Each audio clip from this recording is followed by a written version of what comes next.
Don't get me wrong. I think she's a wonderful woman. I think she's a powerful force of good and positive energy. But you ain't no Elon. But she also brought us Dr. Oz and The Secret. We have to remember what this lady has done. It's true, the Harris interview did feel like a very special episode of Oprah, but instead of everybody getting a new car, everybody got an aneurysm. Oprah's picture-perfect business was shattered like a wine glass at brunch by Joe Rogan and Greg Gutfeld. Forget about the book club. No one asked for this marital edition, but it's impossible to stop watching. It appears that the queen of comfortable couches may have been concealing more drama than daytime television, and these two simply brought it to light. Be prepared for the possibility that Oprah's fairy tale is actually a full-fledged soap opera. I mean, cut the shit. The Secret is a particularly egregious offense. What, you don't believe? You don't believe? Believe? I want to be rich. I am rich. I imagine myself flying. I can fly. I will beat my wings. 5 words. Oprah's list of favorite things. So Oprah released her annual list of favorite things, and as usual, there are lots of expensive stuff. $1,000 pizza oven, $590 drip coffee maker, $80 of luxury salt.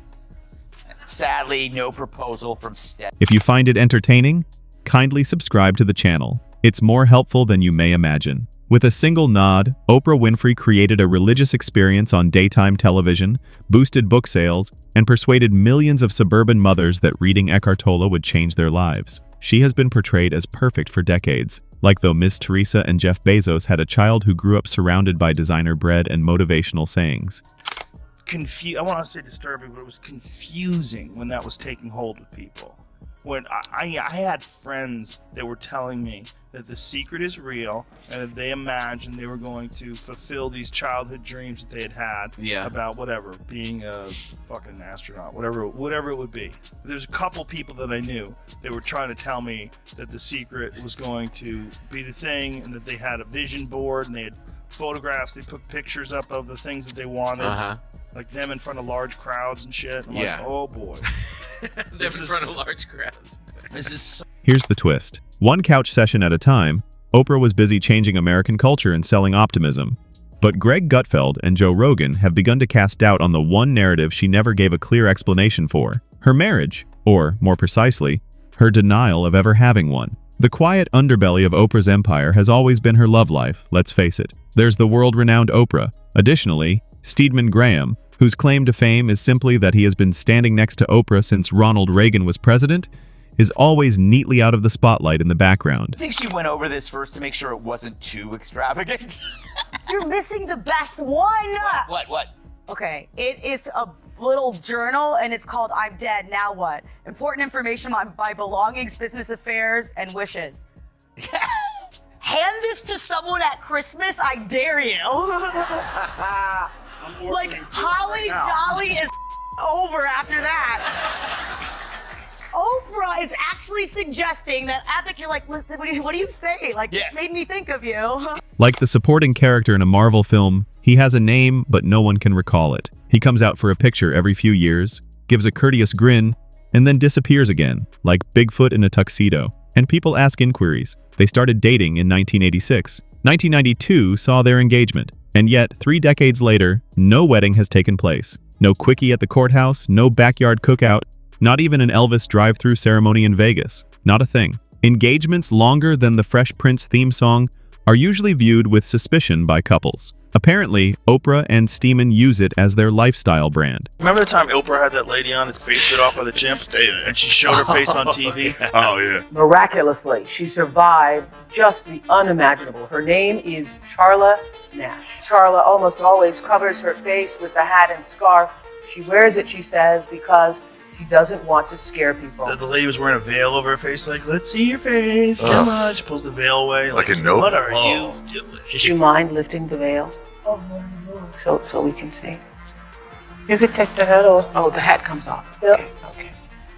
Once, Oprah explained in a polished manner that marriage alters relationships, and she didn't want to destroy what she had. It sounds intelligent, even enlightened. Rogan and Gutfeld, however, argue that's not wisdom, but rather image control masquerading as guidance. In the event that marriage truly destroys relationships, how has Stedman been Oprah's +1 for almost 40 years? Either he has the longest NDA ever, or he is incredibly patient. Let's be honest, if you were Oprah and had billions of dollars, would you dare a judge to declare that Stedman should only get half of it after supporting you since the 1990s? Naturally not. What was the irony? Telling millions of women about love, marriage, and soulmates, while staying out of the aisle herself, was how Oprah established her business. For running for president? Yeah. I never considered the question even a possibility. I just thought, oh. Right, because it's clear that you don't need government experience to be elected president of the United States, right? I thought, oh, gee, I don't have the experience. I don't know enough. I don't know. And now I'm thinking, oh. She's joking, of course, but there are worse ideas. See that rebuttal to Trump? Out of ideas, the Democrats rebooted Mayberry RFD. But Oprah's an icon who, unlike traditional politicians, could match a wild card like Donald Trump. Oprah, however, never lived up to her own words. It is like to Gordon Ramsay doing a food program while subsisting solely on microwave burritos. The irony is overly complex. Gutfeld enjoys calling attention to this hypocrisy. Why does Oprah get to promote marriage and love as ideals while rejecting them herself? Concerned with authenticity, Rogan wonders if she is standing up for Oprah Inc. or to avoid suffering. Collectively, they present it as a double standard in culture. Oprah portrayed not getting married as wisdom and independence, and many cheered. To be honest, though, Stedman would have been branded a gold digger, a commitment phobe, or worse if he had stated that he had no intention of marrying Oprah. The Oprah interview? No. It's off the rails. Yeah, Off the rails. I heard about it. In the fucking wine mom country again. Wow. I'm a gun owner. Tim Walz is a gun. know that. If And I thought somebody that was breaks in wrong. my house, they're getting shot.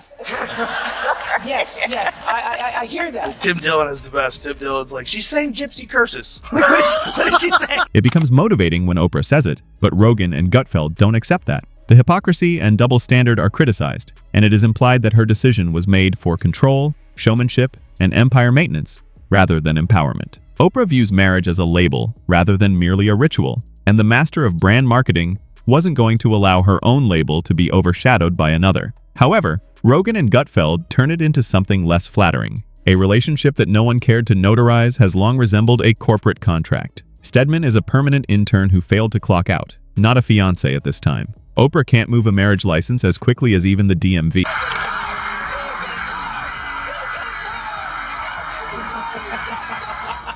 And how different is that really from most Democrats? And consider who her running mate could be. Stedman or Gayle. She could replace the cabinet with her book club. I kid, but she's quite a story. Born into extreme poverty, not having a pair of shoes till she was 6 years old, she became the richest Black American of the 20th century, worth billions. She's the walking, living, breathing reminder of American opportunity, capitalism, and optimism. She's rugged individualism at its best. However, there is scandal in her life. Her name is not really Oprah, it's Orpah. So who is she really, Oprah or... The beauty is that Oprah never concealed it at all. "We're not married and never will be," she stated without a lavish explanation or a covert wedding, and everyone cheered, even rejoicing, as though refusing marriage were a groundbreaking decision. It would take Oprah to transform "no thanks" into a motivational poster. Rogan and Gutfeld think it hilarious because she essentially transformed "I don't feel like it" into a TED Talk on freedom, which is really procrastination masquerading as philosophy. Stedman, the most devoted satellite, has been circling Oprah's universe since 1986. He is still dating Oprah, which sums up his entire Wikipedia entry. Even Rogan acknowledges that Stedman could be the most well-known +1 in history, despite his alpha male humor. Stedman, according to Gutfeld, is the most patient person on the planet and has the potential to win an Olympic medal. He makes a joke about Stedman being deserving of a Lifetime Achievement Award simply for being alive. The true point of Rogan and Gutfeld, however, is how flawlessly Oprah executed this. Celebrities and politicians are ridiculed for little inconsistencies, yet Oprah defies expectations and receives credit for it. She created a society in which it is frowned upon to criticize her decisions, much like when someone asks why Santa never married Mrs. Claus. Gutfeld reveals that Oprah controls her relationship completely, untouchable and untraceable, much way billionaires manage offshore funds. Although it appears to be romantic, it's actually a masterclass in image management. We'll need an independent investigation, perhaps by Dr. Phil. But really, this is fake news. The real news is that the Democrats and the media are already thinking about 2020. It's natural in team sport politics to only see elections as the game and not all those days in between. It's like the next 4 years are the world's longest halftime. Was there ever a time when the bubble stopped thinking about the next election for maybe 1 month and just focus on the country? Imagine if on your job, you're only thinking about keeping your job 4 years from now. You wouldn't get much done. Don't you do that? Maybe in government, that's good. You can't help but notice the irony. Oprah spent decades advising others on relationships, hosting programs about repairing marriages and discovering true love, but her own relationship didn't look anything like what she advocated. It's similar to a personal trainer who teaches burpees without using stairs. Gutfeld and Rogan make fun of the discrepancy between her personal decisions and her public sermons. Yet here's Oprah's brilliance. She used criticism to her advantage, rather than avoiding it. However, fissures are visible. People silently question if Stedman is genuinely happy being the perennial sidekick, or if he is simply too courteous to protest. Is Oprah genuinely of the opinion that marriage would destroy everything? Or is it merely a way to get out from under the law? Shortly after the Oscars, a 3.9 magnitude earthquake rocked LA. The tremors were so powerful, Oprah's is still moving.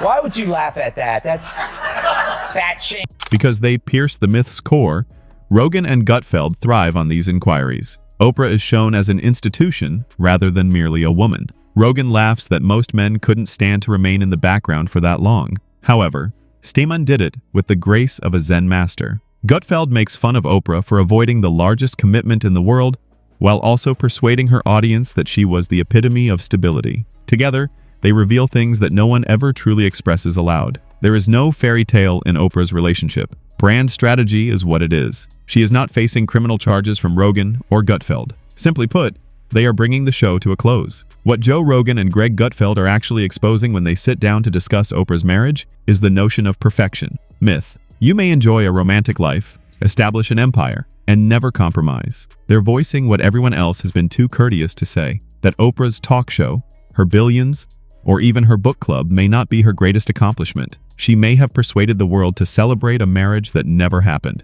And that is really funny. As the longest-running sitcom in history, it stars Oprah as the queen, Stedman as the devoted background extra, and the rest of us as the viewers who continued to cheer despite the show's illogical plot. There is no scandal being revealed by Rogan and Gutfeld. They're making a joke public. The joke is that Oprah made it work for nearly 40 years without once faltering.